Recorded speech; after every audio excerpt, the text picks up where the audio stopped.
Nicolás, ¿cómo le va? ¿Qué dice? El gusto de saludarlo. ¿Cómo está? Buenas tardes. Buenas tardes, ¿cómo estás, Paulina? Bien, muy gentil. Los anuncios son mañana, confirmado, ¿no? Sí, no sé si son mañana o en el transcurso del día, supongo que mañana, pero no lo sé. ¿Va a haber un anuncio conjunto o la provincia de Buenos Aires hará un anuncio específico tras el anuncio del presidente, como ha venido ocurriendo en tantas otras oportunidades, y así cada una de las jurisdicciones? ¿Qué entiende usted que va a ocurrir?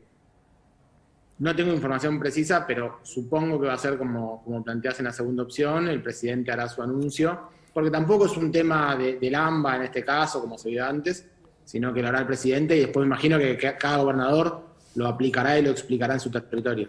Bien, en ese contexto, ¿la provincia tendrá una decisión unívoca, universal para todos, independientemente de la vasta geografía y las realidades de cada sector, o va a mantenerse en el esquema de fases para determinar cierres y aperturas?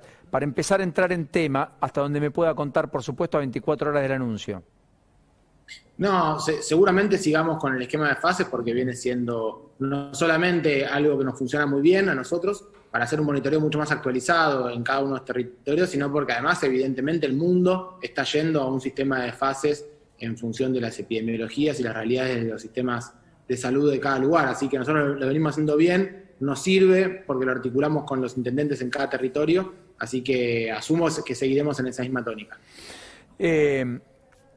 Alguien ha dicho en las últimas horas que le preocupa mucho el tema de la especie de tercera ola, que no es solo el hoy, es eventualmente el frío por venir, que está al caer, el invierno que tenemos por delante, etcétera. ¿Usted también? Sí, por supuesto. Nosotros tenemos que bajar los casos en este momento, no solamente porque hoy tenemos un nivel de casos altísimo, incompatible con un sostenimiento del sistema de salud en mediano plazo, sino que además hay condiciones epidemiológicas objetivas que van a suceder dentro de pocas semanas o pocos días que pueden hacer que tengamos mucha más capacidad de contagios. Entonces, como ya nos pasó cuando tuvimos el pico del verano y la reducción de los casos posteriores al pico del verano, termina siendo el piso a partir del cual se produjo esta ola. Así que es indispensable que hagamos todos los esfuerzos posibles para bajar la cantidad de casos, porque ese va a ser el piso de la ola que venga después, que esperemos que se venga dentro de bastante tiempo y que nos dé más tiempo para seguir vacunando y inmunizando a la población, pero así como sea, tenemos que hacer todo el esfuerzo posible para que bajen mucho los casos por esa tercera ola posible, que todos sabemos que puede suceder, que ha sucedido en Europa, que ha sucedido en muchos lugares. Ahora, Crepla, que en este punto, antes de ir a la vacuna, que es el salvoconducto, los que nos pone del otro lado, digamos, por suerte de Dios gracias, nos va a permitir dar vuelta a la página en algún momento. Israel ya lo logró, Chile está en ese intento con amplia vacuna, Estados Unidos, etc. La pregunta es, usted es partidario, aunque no me dé la respuesta porque sería un anticipo, pero de un masazo, ¿es partidario de un poco más de restricciones de las que tenemos hoy o de continuar con las restricciones que tenemos hoy? Bueno, lo que vemos con las restricciones que hay en este momento es que han logrado, primero, revertir una tendencia que parecía inexorable hacia una... Nosotros teníamos estimado que íbamos a tener más de 35.000 casos para estos días en la provincia de Buenos Aires si no se tomaban las medidas que se tomaron. Es decir, las medidas han producido un buen efecto, han frenado la circulación y han frenado la velocidad de los contagios. Empieza a verse un atisbo de reducción, insisto, muy poco, así que tenemos que conseguir, desde nuestra perspectiva, lo mejor que se pueda, lo tolerable que sea posible, que nos garantice bajar la mayor cantidad de casos. Lo que se ha visto en muchas experiencias a nivel mundial es que cuando esto se hace más fuerte, con consenso, con acuerdo de todos los actores, con acompañamiento de la ciudadanía, con acompañamiento de los sectores productivos, etcétera, y se hace mucho más fuerte, se puede hacer por menos tiempo. Cuando se hace con menos consenso y tiene menos poder la medida tomada, entonces se termina estirando más y se hacen estas mesetas, que las mesetas son negativas porque estamos hablando de altos niveles de contagio, con entonces alto nivel de internación y de fallecimiento. O sea, a medidas tibias, resultados escasos. Usted sería partidario de medidas un poco más drásticas, procurando que baje fuertemente la curva para descomprimir el sistema, oxigenarlo, haciendo juego de palabras con lo que hoy escasea en algún caso, y finalmente tener allí la perspectiva de que ningún paciente, tristemente, que fallezca, lo haga porque no fue atendido, sino porque su vida no pudo ser salvada. ¿Se entiende lo que quiero marcar? Esa es su principal preocupación hoy. Perfectamente de acuerdo. Hay un punto más para plantear al respecto de esto, que es las características de las cinéticas de las epidemias. Las epidemias se producen a partir de un aumento de las condiciones objetivas de contagiosidad que hacen esto que el R cambie. Y eso cambia por distintas cuestiones. Algunas son, por ejemplo, las cuestiones climáticas. Ahora, si la base, el piso a partir de esto se produce, el aumento de la contagiosidad es de 5.000 casos, el resultado, la exponencialidad de 5.000 casos es una cosa, si son 1.000 es otra, si son 100 es otra. Entonces también de cuánta gravosidad va a ser la próxima ola va a depender mucho hasta cuándo logremos bajar ahora los casos. Está bien, ahora Kriplak, le voy a dar preguntas concretas. ¿Usted permitiría el micro de larga distancia para ir de una ciudad a otra de la provincia de Buenos Aires, en principio, o no? Bueno, se ha visto que una de las fortalezas que tuvimos en la ola anterior fue lograr que sean asincrónicas los aumentos. Es decir, que aumentó primero en el AMBA y después en el interior. Si eso lo que permitió es que cuando aumentó en el interior, los médicos, el equipo de salud del AMBA pudiera ayudar a fortalecer tanto en el interior de la provincia como en el interior del país. Así que si logramos reducir, yo no diría suprimir absolutamente, pero reducir la circulación interjurisdiccional, siempre en cualquier epidemia es muy bueno. Así como nosotros también queremos y pedimos cerrar a nuestro país del exterior cuando había olas en otros países del exterior, bueno, hoy tenemos ya una circulación muy importante de variantes virales, pero hacia dentro de nuestro propio país y provincia sería interesante tratar de no mezclar territorios que tienen menos cantidad de casos con los que más cantidad de casos tienen, porque si no, todo se va a la alza, digamos. Está bien, pero de todas maneras ahí las salvedades para el criterio humanitario que escaseó en 2020 supongo que van a estar contempladas. Quiero decir, ir a ver a un padre, ir a ver a un hermano enfermo. Hay situaciones que ojalá hayamos aprendido en el 2020. Usted me asiente con la cabeza, no vamos a ir a esa restricción dura y sin posibilidad total, esos montículos de tierra en la puerta de las ciudades, etcétera, como atajando el virus para que no entre y demás, ¿o me equivoco? No, eso además fue desestimulado fuertemente, intentamos sacar los montículos de tierra durante el 2020 y lo seguimos insistiendo. No, porque no es una cuestión de casos individuales, es una cuestión de los grandes movimientos poblacionales. Bien, prácticas deportivas al aire libre, ¿con cupo o sin ningún tipo de atisbo de que se puedan seguir llevando a la práctica? Es lo mismo, a mí me parece que empezar a discutir cosa por cosa, hacer una especie de paritaria por sector de actividades, no es el mejor escenario para esta discusión ahora. Yo creo que tenemos que intentar reducir todo lo que pueda ser reducible. Bueno, se lo pongo en otros términos. Seco dijo, cortemos a las 4 de la tarde todo tipo de actividad. En el Zoom con Kicillof hoy, con el gobernador. Apareció Descalzo y dijo, no, cortemos a las 6 de la tarde. Vos me decías, Javi, Granados. Que habló de una cuarentena light que no sirve para nada. Con lo cual habría que hacer más cerca de lo que dijo Bernie. Sí. Se ríe, pobre Kriplak. ¿Usted por cuál se inclina de todo? Es que no pasó nada hoy, pero me causa gracia, pero no pasó eso. ¿Cómo no pasó? ¿No pasó eso? ¿No se dijo eso? No, en el Zoom, a ver, aclaro, porque yo lo dije. No en el Zoom con Kicillof, lo vienen diciendo antes del Zoom claro, sí. Kicillof, lo vienen diciendo los intendentes, es público. Bien. ¿A usted le gusta el modelo Tandil de las 6 de la tarde concluir todo tipo de actividad? ¿O le gusta más una cosa de bajen las persianas, cierren 15 días? Como dijo Augusto Costa aquí ayer, mire, soy ministro de la producción, pero si los contagios nos están marcando otra cosa y hay que cerrar, mire, soy el último que quiere hacerlo, pero si tenemos que hacerlo, hay que hacerlo. ¿En qué punto está parado usted hoy? No, yo insisto con esto, es muy importante el consenso en esto, es muy importante. Cuando uno toma una medida y parte de las jurisdicciones, sobre todo en un territorio como el AMBA, porque quizás una provincia que tiene límites objetivos de la provincia, cierra hacia adentro y bueno, en la provincia de Buenos Aires, además de lo enorme que es y lo muy comunicado, tenemos en el medio de la provincia la Ciudad de Buenos Aires. Si no logramos ponernos de acuerdo con las decisiones que vamos a tomar ahí, lo que hagamos va a perder mucha fuerza y es muy difícil tomar decisiones que pierden fuerza. Es decir, si uno cierra las escuelas y de otro lado no se cierran las escuelas, los que pierden la escolaridad ayudan seguramente más a contribuir en el descenso de los casos que en el otro territorio, pero están poniendo todo ellos. La verdad es muy difícil sostenerlo en el tiempo eso, nada más no es justo. Entonces yo creo que tenemos que lograr el descenso que podamos descender todos juntos de consenso, es muy importante. Está bien. Ahora, usted en la provincia tiene conurbano sin clases presenciales de ningún tipo, pero en el interior, incluso en Mar del Plata 1 hoy, tiene la presencialidad administrada, entre otras cosas, que es semiparcial, con un mix de una semana sí, otra semana no, la semana que no van hacen Zoom, en el secundario en particular, etcétera. El anuncio de mañana, ¿usted entiende que va a nivelar y que va a quitar la presencialidad en todo el territorio de la provincia de Buenos Aires, o que manteniendo el sistema de fases, algunos van a mantener la presencialidad incluso plena si es que no tienen muchos contagios? No, el sistema de fases yo creo que está vigente y que es un éxito. Nosotros tenemos territorios donde si logramos evitar que haya mucha mezcla y mucha circulación, y ahí vuelve a vincularse con la cuestión del transporte interjurisdiccional, si logramos evitarlo, nosotros con mucho monitoreo, con mucho cuidado, podemos sostener la presencialidad. Hoy en 100 de los 135 distritos de la provincia de Buenos Aires hay clases. Lo que sucede es que en algún lugar, 35 distritos que tienen mucho más riesgo de contagio y un sistema de salud mucho más ocupado, es que ahí decidimos que corresponde tomar medidas que reduzcan la circulación, y entre ellas se incluye la presencialidad.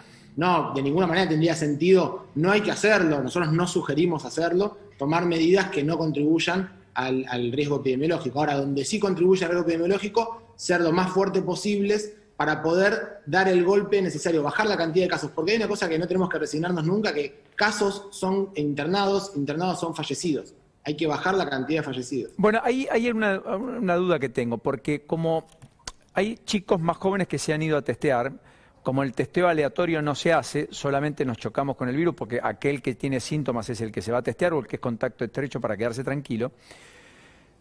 Lo que hemos notado es que ha crecido el segmento etario entre 20 y 40 años, que se está yendo a hacer testeo, que en otros tiempos, bueno, a mí no me pega, no hay internados de esta edad, lo que había que cuidar eran los padres, los abuelos en particular, los mayores de 60 en todos los casos, etcétera.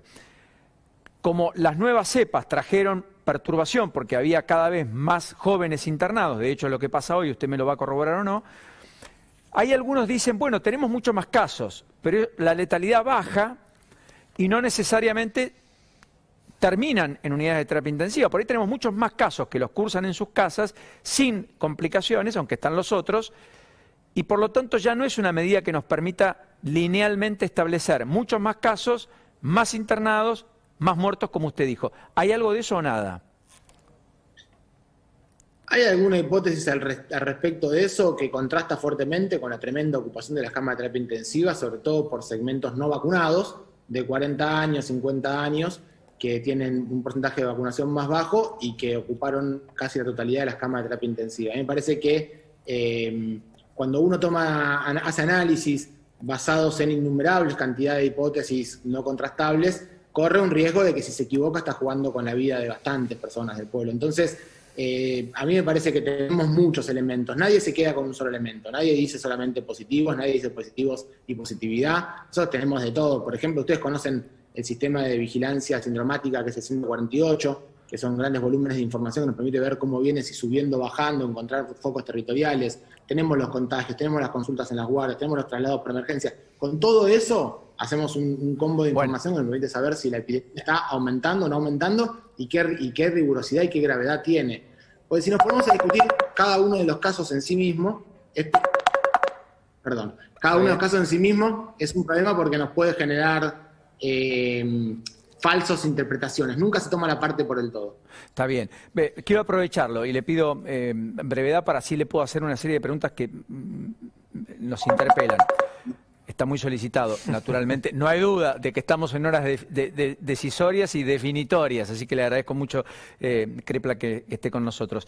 Lo primero, hay personas hoy que les cuesta encontrar una cama en el conurbano, que tienen que estar deambulando en una ambulancia. Hay ya traslados que se producen desde el conurbano hacia el interior de la provincia de Buenos Aires para poder ser asistidos en lugares donde tienen menor presión. ¿Eso está pasando hoy o todavía no?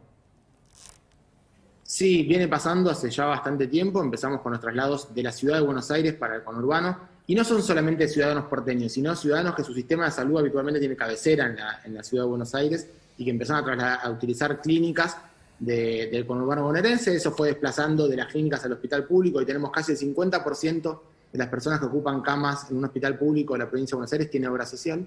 Y muchas veces los traslados, tenemos distritos que tienen cerca del 95% de ocupación, entonces hay que trasladarse a otro distrito. A veces se hace hacia el centro, hacia el primer cordón de conurbano del segundo, y a veces el segundo queda más disponible en un distrito que queda más allá de Gran Buenos Aires. También hemos fortalecido los hospitales y las terapias intensivas en todos los distritos de la provincia. ¿Le está Muchos distritos faltando? que nunca tuvieron terapia intensiva, tienen.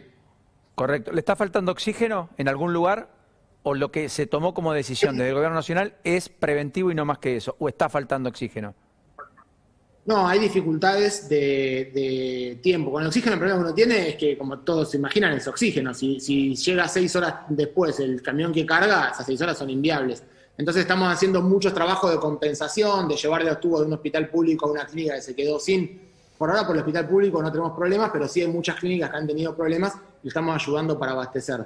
Por las dudas hemos comprado plantas productoras de oxígeno y condensadores de oxígeno que reemplazan un tubo, digamos, que pueden a una persona asistirlo con oxígeno para ir compensándolo. Pero es un problema que se ha visto en todo el mundo, está entre la producción y la logística, los problemas entre todos los lugares, y estamos tomando decisiones lo más fuertes posibles, el acompañamiento sobre todo del Estado Nacional, para tratar de evitar que nos falte el oxígeno. Ahí las empresas... Por ahora no nos Ahí las empresas pusieron el grito en el cielo, usted habrá visto, y dicen que son medidas inconducentes, qué sé yo. ¿Qué respuesta le da? Necesitamos garantizar el oxígeno en la población. Yo entiendo que a las empresas les resulta incómoda la intervención, pero necesitamos tener una intervención fuerte del Estado para garantizar que les llegue a todos. Por el momento no nos pasó que nadie se haya quedado sin, pero hemos tenido que trasladar personas de un lugar a otro porque nos quedamos sin oxígeno en algún hospital. Por algunas horas, pero como le decía, no se puede esperar horas sin oxígeno. Está bien. Quiero compartir con usted un cuadro que usted mismo ha publicado en la provincia, el ministro Goyán, el gobernador Kicillof, que tiene que ver con cómo estamos vacunados o cómo se está vacunando en la provincia de Buenos Aires, porque quiero meterme de lleno en el tema que nos pone en este lugar, porque si tuviéramos las dosis de vacuna que en algún momento el presidente imaginó, no estaríamos hablando de estas cosas. Hoy en la provincia de Buenos Aires el registro oficial es, ministro, si usted lo tiene en pantalla me va a ayudar, que 94,79% del personal de salud, 380.000 personas, ya se vacunaron, que se vacunó el 86,73% de las personas de 60 a 69 años con comorbilidades, personal docente y no docente se vacunó 86%, perdón, 50%, Sí. y los mayores de 70 son los que se vacunaban en torno al 86,73. Leí salteándome un párrafo. Y el personal de seguridad está muy retrasado, es un 33% cuando debió estar en la primera línea, porque de hecho son los que tienen que garantizar la normativa y el cumplimiento de las normas, etcétera. ¿Van a acelerar ese proceso, ministro, frente a los planteos? Porque además había incluso personal del servicio penitenciario que estaba pidiendo exactamente lo mismo, etcétera, ¿no? Sí, estamos incluyéndolos en esta nueva fase. La verdad que hicimos un esfuerzo muy grande en lo que nosotros llamamos el hito 1, que estamos a punto de terminar, lo que es cuando cumplamos con esta población de más de 70 años y entre 60 y 69 con factores de riesgo, que son los que tienen más del 70% de la mortalidad. El esfuerzo muy grande fue como sabíamos que venía esta ola, antes de que empiece la ola dijimos rápidamente ataquemos la letalidad. Ya teníamos vacunado el equipo de salud, que era el que tenía que cuidarlos, y tenemos que ir a vacunar a los que se podían enfermar gravemente, y eso fue lo que hicimos, y de hecho uno ve que las terapias intensivas hoy están más ocupadas por población más joven. Pasado este hito, que faltan días, tenemos que seguir con el resto, los que tienen 60 sin enfermedades, los que tienen 40 y 50 con enfermedades, y también parte del servicio penitenciario, sobre todo aquellos que tengan más elementos de riesgo. Lo bueno es que todos los que trabajan en salud, en educación y en seguridad con patología de riesgo ya están vacunados también, ¿eh? Los que son mayores de edad y tienen enfermedad de riesgo ya están vacunados. Bueno, ministro, lo que ahí nos queda es parte... Está bien, ahí, ministro, Sí. le digo, viceministro, ahí lo que tiene es personas con discapacidad que han pedido ser prioritarios, que hasta aquí no han sido vacunados, inmunodepresivos, tenemos personas con comorbilidades múltiples de 30 y pico de años. ¿Eso va a ser contemplado? Digamos, ¿usted ve que allí puede acelerarse y que en los próximos 30 o 60 días estas personas puedan ser vacunadas? ¿O el cuello de botella de la vacuna lo va a obturar un poco más? No, totalmente que nosotros tenemos una limitante que son las vacunas que van ingresando. Pero bueno, están ingresando, hoy llegan nuevos envíos desde Rusia y seguimos vacunando y esto va a seguir así. a medida que van llegando, vamos por orden de prioridad según la carga de letalidad. ¿Quién tiene más riesgo? Entonces, claro, las personas que tienen patologías, por ejemplo, trasplantados, por ejemplo, inmunodeprimidos, eso es un elemento que produce riesgo. El elemento que más se ha visto que está correlacionado con el riesgo es la edad. Más de 70, claro, pero más de 50, hay mucho más riesgo si uno tiene una enfermedad predisponente y tiene 50 años, tiene más riesgo que tiene 40 años. Sí, pero entonces también vamos a crear esas variables para ir vacunando. Está bien, pero hemos visto un caso de una chiquita de 15 años en Mar del Plata con diabetes que falleció con COVID. En Tucumán falleció una persona de 18 años. Entonces empezamos a conocer esos casos. Personas con discapacidad, hemos visto varios decesos tristemente en las últimas semanas y son de 20 y pico, 18, 35. Por eso decía... ¿Qué ha pasado con niños? Bueno, sin ir más lejos. Sí. Y ahora lo interesante es que está empezando a investigarse unas cuantas vacunas para menores de 18 años, e incluso es probable que nosotros en la provincia podamos participar en la investigación de fase 3 en menores de 18, porque también lo que va a venir después es poder vacunar a toda la población, porque lo que sí se ve es que las personas más jóvenes que se complican, en la enorme mayoría de los casos, tienen alguna enfermedad predisponente. Así que tenemos que ir a vacunar a esa población. Con una vacuna, ¿alguien se murió? Con una sola dosis, alguien que terminó en un sistema de terapia intensiva, ¿falleció en los últimos 60 días? Tendría que revisar exactamente. Tenemos algunos internados con una dosis en menos del 5% del total. No sé si hay alguno que haya perdido la vida, pero sí tenemos en condiciones graves menos del 5% de los que están ocupando las terapias intensivas, aún de la población de mayor riesgo que son los vacunados, ¿no?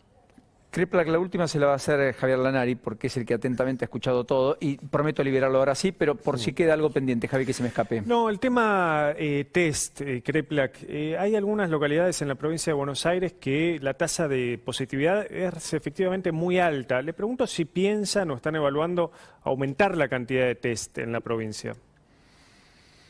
Sí, el tema de la política de testeo es una política muy compleja. En general, los diagnósticos a los médicos es todo un capítulo en nuestra vida muy importante. El diagnóstico nunca se debe utilizar sin criterio. Cuando uno utiliza un diagnóstico sin criterio no sabe lo que observa. Es decir, si una persona, por ejemplo, es contacto estrecho de otra persona y se hace un test y le da negativo, ¿qué es lo que tiene que hacer? Es una pregunta. Aislarse. Un tiempo más. Aislarse. Claro. Muy poca parte de la población sabe que aún una persona que le dé negativo un test tiene que aislarse porque tiene riesgo de tener un falso negativo. El 50% de los estudios realizados por cualquiera de las técnicas, la mejor de ellas es el PCR, a una persona asintomática puede resultar un falso negativo, es decir, que dé negativo pero que 1 o 2 días después sea positivo, efectivamente, o que lo sea en ese momento pero por la carga viral no lo esté detectando. Entonces, cómo se aplican los test siempre tiene que estar muy correlacionado con cuál es la política sanitaria. Nosotros estamos testeando todo lo que se puede en el sentido de que tenemos criterios para testear. Cuidado con comparar entre jurisdicciones porque nosotros en la provincia de Buenos Aires utilizamos un criterio que para mí es el más importante que tiene que hay en el mundo y que Argentina también lo adoptó del Ministerio de Salud de la Nación, que son los criterios clínicos epidemiológicos. Nosotros sabemos que una persona que en este contexto tiene anosmia de instalación rápida, es decir, que le falta el olfato o el gusto, es en un 99.9% COVID. Tiene más sensibilidad y más especificidad que una prueba de PCR.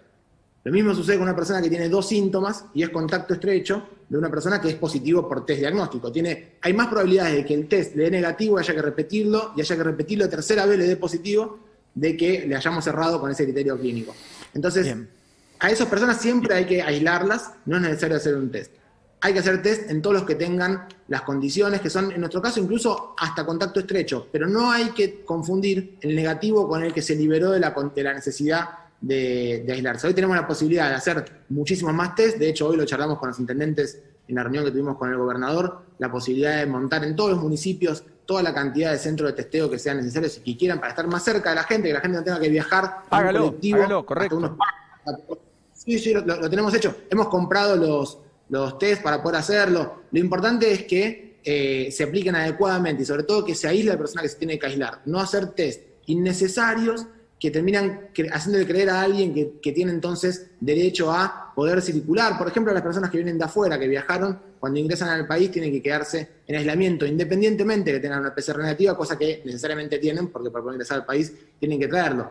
pero es muy importante fortalecer sobre este aspecto, más que sobre el testeo. El testeo es muy útil. Nosotros tenemos un estudio de hecho muy bueno en la provincia que muestra que 1 de cada 3 personas que tuvieron seropositivos, que tuvieron la enfermedad, fueron testeados y están registrados en el sistema CISA. Eso es un estándar bastante alto, muy comparable con los mejores países del mundo. Estados Unidos estaba 1 cada 7, en Europa estaban 1 cada 5. Eso es porque también uno tiene que hacer un buen trabajo territorial, y eso es lo que hacemos nosotros con los operativos Detectar, que vamos a los barrios, a buscar a las personas específicamente y ahí garantizar el testeo.